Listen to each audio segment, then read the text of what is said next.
President Obama is in Havana working to improve U.S. relations with Cuba. We'll hear from students who are made the trip as well. Apple has unveiled a new iPhone the same day the FBI announced they found a way around their fight with Apple.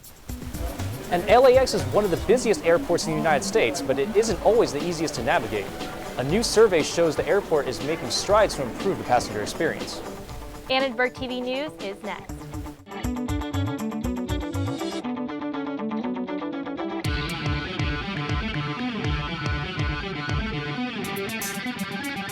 Live from USC, you're watching Annenberg TV News.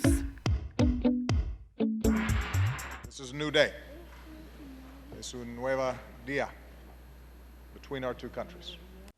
President Obama is the first U.S. president to visit Cuba since 1928. Good evening. I'm Daniel Tran. And I'm Priscilla Caspar. The two countries are working together for the first time in more than 90 years. On the first full day of an historic visit to We are moving forward and not looking backwards.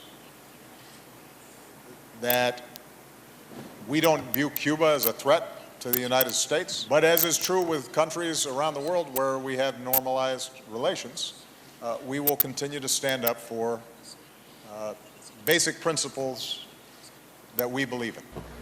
Both Obama and Castro answered questions from reporters at a live news conference. Something rare for the Cuban president. Obama stressed the importance of democracy and human rights, while his Cuban counterpart urged the U.S. to lift the trade embargo and return Guantanamo Bay to Cuba. Both leaders agreed to continue improving relations between the two countries. While this is the first visit to Cuba by President Obama, many Americans have already had the chance to visit the Caribbean nations since the travel embargo was lifted last year. We're joined by 3 USC students tonight who had the chance to visit Cuba and are here to tell us about their experience. We have Rita, Neha, and Caitlin. Thank you for joining me today. Thanks for having us. So, Neha, I know that you visited Cuba before the trade embargo was lifted. How was the experience getting into Cuba pre-embargo? So I went legally. I have a U.S. passport, and my family and I were very interested in having the opportunity to see what Cuba was like.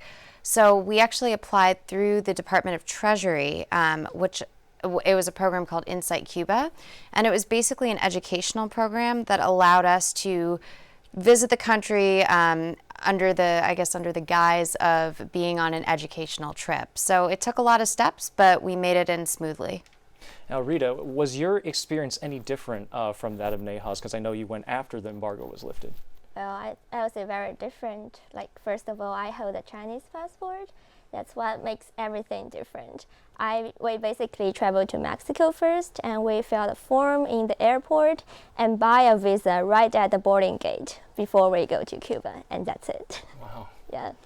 And I know that the food there is kind of legendary. What was your experiences like in terms of food? Caitlin? I think the food is great there. I live in a host family, and then the lady who made the food for us, she's awesome. She made like the fried banana. She had the fried chicken, which is actually I think the combination between Chinese food and American food. So it's very good. Neha, what was your experience like with food pre-embargo lift? So I'm jealous because my experience was a little different. Before they opened up relations between the two countries, and I think probably to this day, there's a ration system in Cuba, the same way that you would have in any communist country.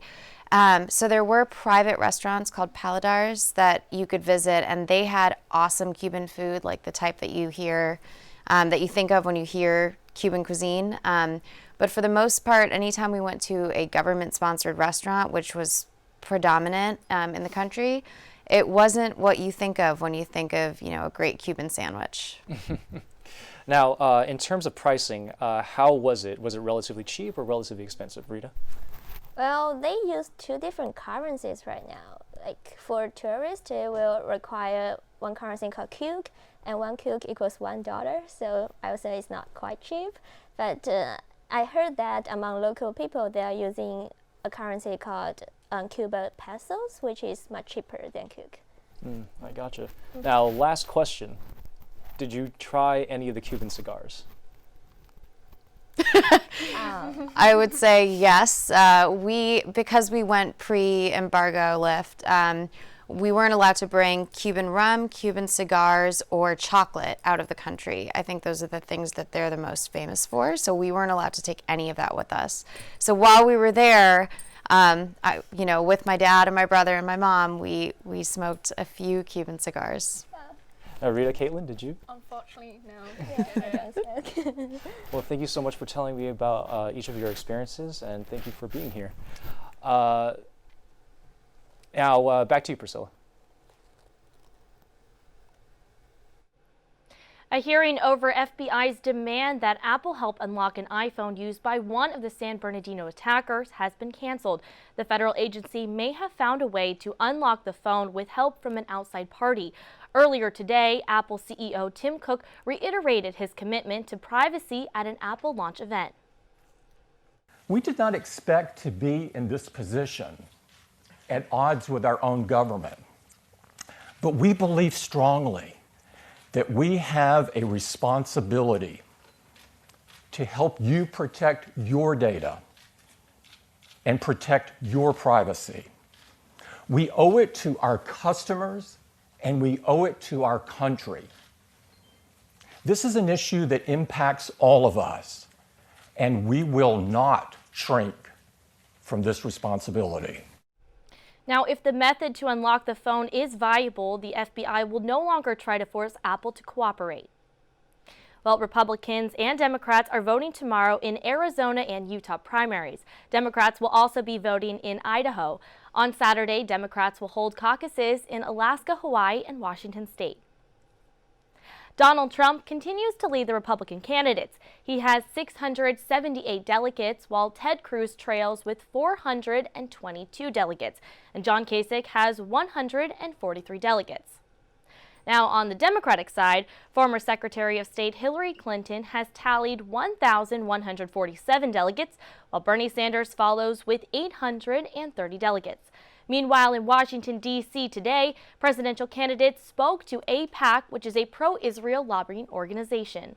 Hey, hey, ho, ho, Donald Trump has got to go. Outside the AIPAC building, Trump protesters rallied in the streets.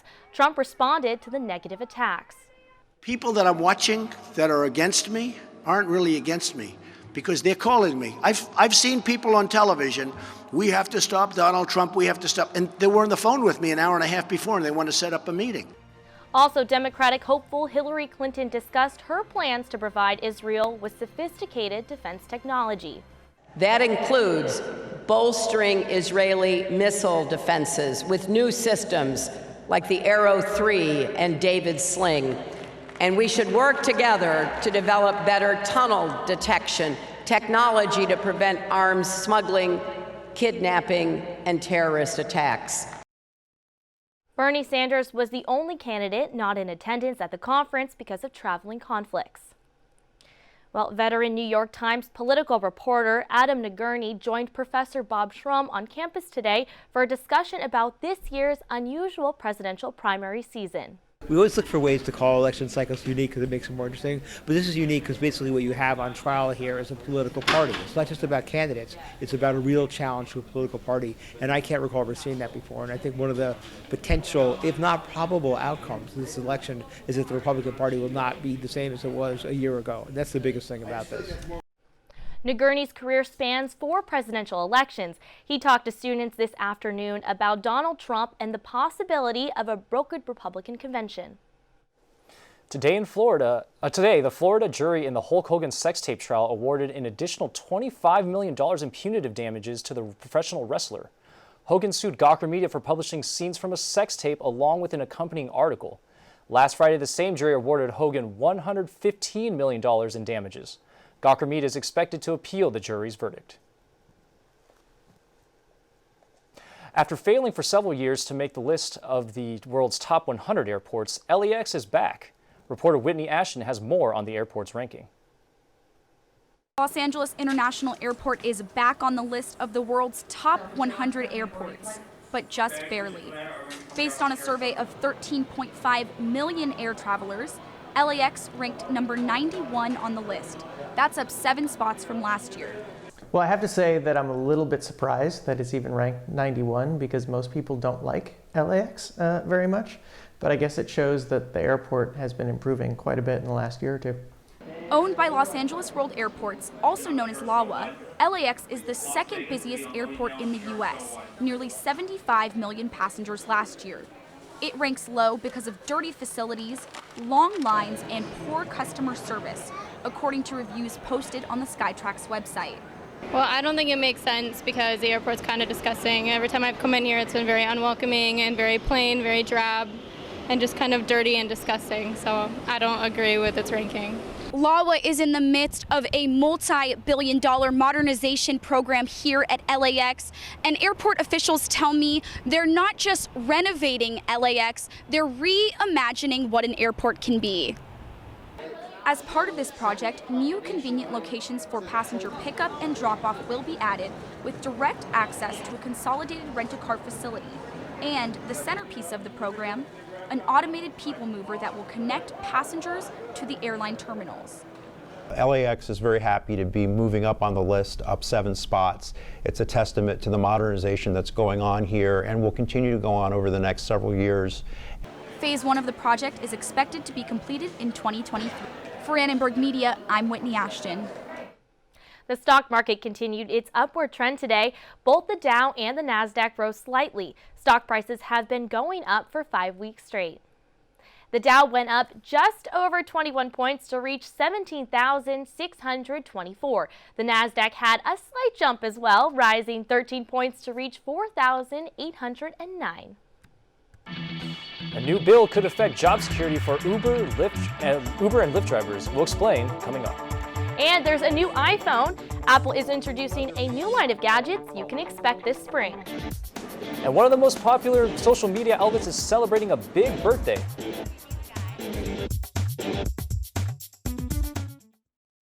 It takes less than 1 minute to find out if you may have prediabetes.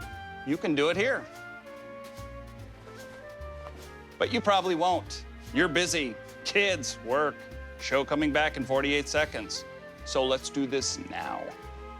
Hold up 1 finger if you're a man, women 0. 3 more fingers if you're over 60, 2 over 50, 1 over 40. If you're not sure, keep in mind you're sitting on a couch right now, so 1 more finger if you're not very active. 1 finger if yes, 0 if no. 1 yes, 0 no. Next, find the body type that looks most like you and hold up that many fingers while I look around awkwardly. And that's it. If you're holding up 5 fingers or more, you probably have prediabetes. Sorry to be so blunt, but hey, you're busy. Just go to the site. I adopted Bento in 2010 from a shelter. As it turns out, we have very similar personalities. And this cat makes me make art because he's always motivating me to take pictures of him, to draw pictures of him. He just is motivating artistically. It's just that simple. Well, he's my best friend, but a lot of people know him as Keyboard Cat.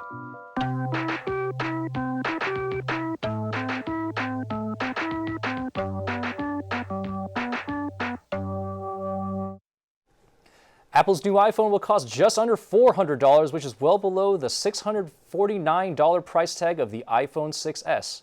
The tech giant described the details of the more affordable iPhone SE at a launch event today in Cupertino, California. So we start with this beloved aluminum design, but we've made some beautiful refinements, including this gorgeous rose gold finish. We've added matte chamfered edges and an inset stainless steel Apple logo, just like the iPhone 6s. But it's on the inside where the iPhone SE really shines. It's got advanced technologies that make this the most powerful 4-inch phone ever. More affordable options for the Apple Watch and iPad were also introduced at the corporate headquarters. Some Apple customers believe that these products may be big hits internationally. I think what's going to happen is that it's going to open up in a whole other world for Apple in maybe some countries where their products right now are too expensive. This will be an opportunity for them to get into a market that they're not in. The iPhone SE will have a 12-megapixel camera, voice-enabled digital assistant Siri, Touch ID, and Apple Pay. Bake a cake and write a birthday card. Just try to keep it to 140 characters. Twitter is 10 years old today. The social media giant started as a microblogging website, but it quickly favored and retweeted its way into becoming one of the most used forms of communication. We talked with students to see if they think the app will continue to be popular. I do use Twitter. Twitter is just a very fast way of putting things out there, and I know I find out about a lot of breaking news on Twitter. A lot of celebrities use it, and a lot of people in political power use it to get their point across, or just to make a statement. So in terms of if you want to just say what you want and make a statement, I guess it's good. I don't use Twitter. It's too time consuming, and I honestly don't really care about people's constant updates, like eating a bagel today or something like that, so just not really worth my time. As Twitter celebrates its 10th birthday, many critics are concerned with its future due to falling stock prices. They argue that the company must shift its focus to stay ahead of the curve. They need to make Twitter easier for people who've never used Twitter. They've got to figure out a way to make video matter. Twitter really is a site for discovering and sharing news. They need to focus on that, and they need to communicate those three things. The company brought back CEO founder Jack Dorsey, but so far he hasn't been able to increase the number of Twitter users or reverse the slide in the price of the stock. So, did you have a nice break, Daniel? I did, but now we're back here. Let's find out if the next few days will be nice from our weather anchor, Hannah Vega. Hannah? Thank you so much, Daniel. Cloudy, but I think it was still pretty nap break and it rained. It's nice to see the sun. Now we're moving on to our current conditions. It's partly cloudy, 63 degrees, and it's still pretty humid at 72%. Looking ahead to tomorrow's conditions, we'll head east to San Bernardino. The high is going to be 70 degrees, and in Palm Springs, you'll see it's also 81 degrees. Out to the west, we can expect highs of 68 in Malibu and 70 in Simi Valley. Over to central LA, you're going to see Ontario 72 degrees, and back here at USC 72 degrees. As you can see, over the next 5 days, it's going to be pretty sunny with 77 degrees as your high on Friday. And I think it'll be a really nice week. So will you guys be able to enjoy the nice weather, or are you too busy with classes? I will be extremely busy with classes, but I'm going to try and make it out and enjoy the sun as much as possible. See, both my classes tomorrow got canceled, so I think I might go to the beach. Some people just are luckier than others, I guess. Thank you so much, Hannah. The state is debating a new bill that could change the way companies like Lyft and Uber operate. Reporter Helen Flourish talked with an Uber driver and a labor expert. A new bill could change the way your favorite ride-sharing companies treat their workers. The 1099 Self-Organizing Act would give groups of 10 or more independent contractors the right to collectively bargain with their companies. That means they would be able to negotiate how much they get paid, something thousands of employees have been able to do for years through labor unions. So most companies have gotten much more proactive about being able to provide the kinds of conditions that unions traditionally have bargained for. Dr. Alec Levinson is an expert in labor organizations. He believes modern workers are in a difficult position. Roman Uuko is one worker who would benefit from the new bill, if it were to pass. The former Uber driver says he and others like him have had enough broken promises from the companies to which they've been nothing but loyal. Essentially being taken advantage of, Betrayal. We've been, at the beginning, when the whole thing started, I've been driving for Uber Black. It was like, this is a new type of business, this is a new type of way of ordering, and it's better than a taxi. Awoka and Levinson agree that the new bill is a great step toward protecting workers' rights, but it's hard to tell what will happen next. The Self-Organizing Act will need to go through a number of committee hearings before heading first to the California Assembly, then the state Senate, a process that could take years. For Annenberg Media, I'm Helen Flourish. Okay, so the LA weather has been treating us pretty nicely, and that usually means there's some good things going on with sports, right? Yeah, I would imagine some of our sports teams are enjoying the weather just as much as we are. Randall, my bracket is busted, man, but can you please tell me some good news? Okay, Dan, don't worry, I got you covered. Coming up, I'll tell you which one of our USC teams is still competing in some March Madness. USC baseball is in action tonight at home. I'll update you on their matchup with Cal State Fullerton. And did I mention the weather is nice? If you're looking for an action-packed day at the beach, I know just the place. Don't go anywhere. We'll be right back.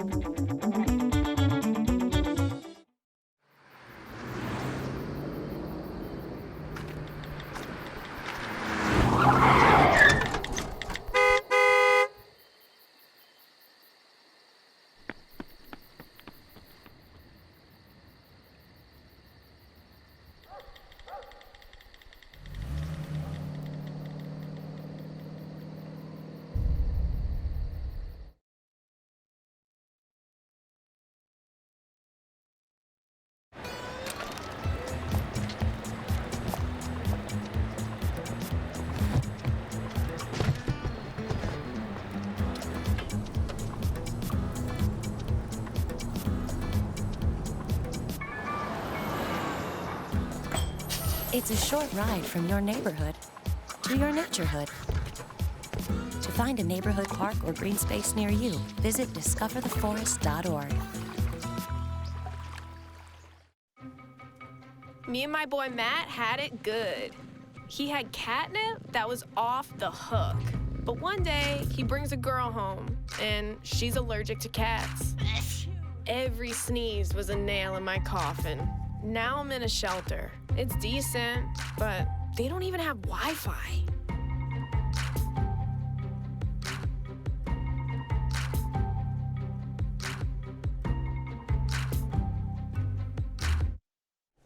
Tonight, the Los Angeles Lakers are looking into sexual harassment allegations made on social media against 2 players. Yesterday, a USC alum posted a message on her Instagram and Twitter accounts accusing Nick Young and Jordan Clarkson of harassing her and her mother. Alexis Jones tweeted at Lakers, 2 of your men, at Nick Swaggy P. Young and at Jay Clarkson, just sexually harassed my mom and me. At NBA, this has to stop. Nick Young posted on Twitter denying the allegations, but then promptly deleted the tweet. Jordan Clarkson has yet to respond to Jones' allegations on social media. A Lakers spokesperson told ESPN that the team takes this matter very seriously and has no further comment at this time. USC baseball is trying to stay hot at home after getting 2 big wins in a row over Cal this weekend. Tonight, the Trojans hope to protect Dead Oak Field for the 3rd time in a row against Cal State Fullerton. Now, the game just got going, but we're currently at the top of the 2nd inning, and the score is 0-0. So we are hoping that the Trojans can pull through tonight and stay hot. If the Trojans can bring another win home, they will get their 10th win of the season, and they will have a 3-game winning streak for the 2nd time this year. Their overall record can improve to 10-9. Well, March Madness is in full effect, and even though USC men's basketball team isn't in the Sweet 16, our women's golf team is going through some madness of their own in Santa Fe, where they are competing in the March Mayhem tournament. It's only the first day of the action, but here's an update on where the Lady Trojans are. They are currently ranking at 1st, and if their matchup against UC Irvine holds up, they will be leading. Actually, they are leading against Oregon right now. With the rest of the field behind them, this is only the first day, but the ladies will be able to hold the lead and come out with the victory, hopefully Wednesday. The first day of the tournament is over, but the ladies have 2 more full days to compete and get out of March Mayhem with the victory. The beach volleyball team has a doubleheader tomorrow afternoon. They will face Long Beach State and then take on Cal here at Merle Norman Stadium. The Lady Trojans are currently ranked 3rd in the country and hope to improve to an overall record of 11-2 by getting 2 wins in one afternoon. It will be their last chance to play in Merle Norman before heading to the Surf and Turf Classic in Miami. So if you're looking for some fun in the sun tomorrow, make sure you go check out the Lady Trojans. They take on Long Beach at 12:30 and then they face Cal at 2. The number 12 ranked USC men's tennis team just came off a big 4-1 win over number 21 Baylor yesterday. After reeling off 3 wins in California, now they have to hit the road. The Trojans are preparing for 2 matches, one with Washington on Friday and then another with Oregon on Sunday. Although they will be battle tested on the road this week, they will be back home to kick off the month of April in Mark Stadium. Women's lacrosse is absolutely dominating, and with an undefeated record, they show no signs of slowing down anytime soon. The women of Troy are 7-0 after a dominant 20-3 win over St. Mary's. USC has outscored their opponents by an average of 11 goals this season and are ranked number 12 in the nation.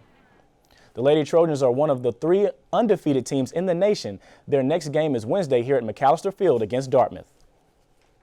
Now, for my Rising Star of the Week, it's with a heavy heart that I give this week's Rising Star, mourning the loss of my friend, Baltimore Ravens cornerback Trey Walker. Trey and I were teammates on the Texas Southern University football team. Saturday, he died from the effects of injuries in a motorbike accident. Last year, he became the highest draft pick from my alma mater since Michael Strahan. I'll remember him as quiet and humble, but a very happy person who impacted everyone he ever met in a positive way. Trey beat all the odds and made his dream of making it to the NFL come true. And for that, he is my Rising Star of the Week. Brother, I love you, and I'll miss you. Man, Randall, I'm so sorry to hear. I made it without shedding a few tears. I shed them earlier, so I'm good now. Hey, man, like I'm sure, our thoughts are with you and with Trey's family. I appreciate it, guys. Thank you Thank so you, much, Randall. Well, Twitter rolled out a special feature today in honor of its birthday. We're using it to take a look back in time at our Twitter histories.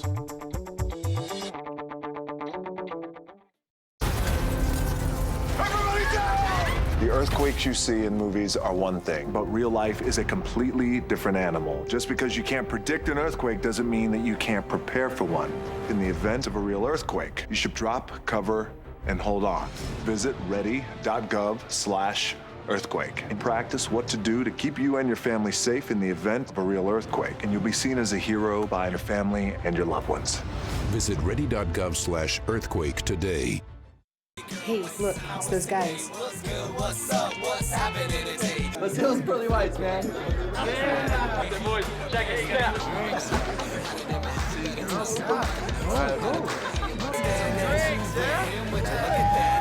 Stand up, do my terrorists, gonna compare us. Go.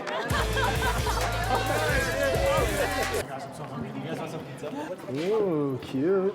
Are you good to try? I'm fine. Hey girl, what's up? What's the name? What's good? What's up? How many did you have?